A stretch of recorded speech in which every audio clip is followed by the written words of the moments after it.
তো আপনার একটা প্রোডাক্ট অ্যামাজনে ওয়ারহাউসে অনেকবার শিপমেন্ট ক্রিয়েট করে ফেলছেন। আপনার প্রোডাক্টটা একবার শুধু অ্যামাজন ওয়ারহাউসে পাঠাবেন, সেটা চায়না থেকে হোক বা যেখান থেকে হোক, আপনার প্রোডাক্টের অতিরিক্ত শিপমেন্ট ক্রিয়েট করে ফেলছেন এবং আপনারা জানতেছেন না যে প্রোডাক্টের শিপমেন্টটা কিভাবে ক্যানসেল করবেন। দেখা যাচ্ছে আমরা যারা বিগিনার আছি তারা একবার একটা প্রোডাক্ট যদি শিপিং করতে যাই, শিপিং করতে গিয়ে বারবার আমরা একই প্রোডাক্টের শিপিং করে ফেলি। তো সেখানে আপনারা যদি অতিরিক্ত শিপমেন্ট ক্রিয়েট করে ফেলেন, তো আপনার শিপমেন্টটা কিভাবে ক্যানসেল করবেন সেটাই আমি আজকে আপনাদেরকে দেখাবো।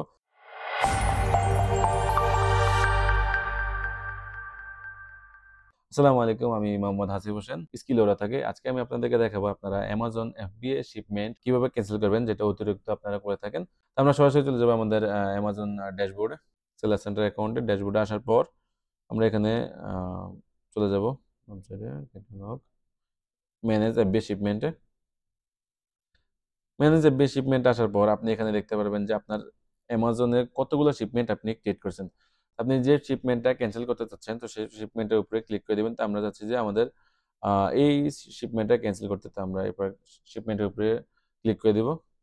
তো আপনারা Amazon শিপমেন্ট ড্যাশবোর্ডে চলে আসবেন। শিপমেন্ট সামারিতে আসার পর আপনারা এখানে আপনার প্রোডাক্টের ক্রিয়েটেড ইউজিং এখানে সেন্ড টু Amazon ভিউতে ক্লিক করবেন। ভিউতে ক্লিক করার পর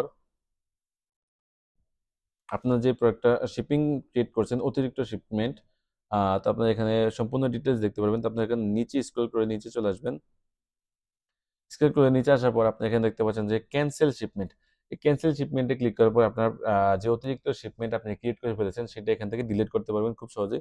ক্যানসেল শিপমেন্টে ক্লিক করার পর আপনি এখানে শিপমেন্টে আপনি এটাতে টিক মার্ক করে ক্যানসেল শিপমেন্ট অ্যান্ড চেঞ্জ।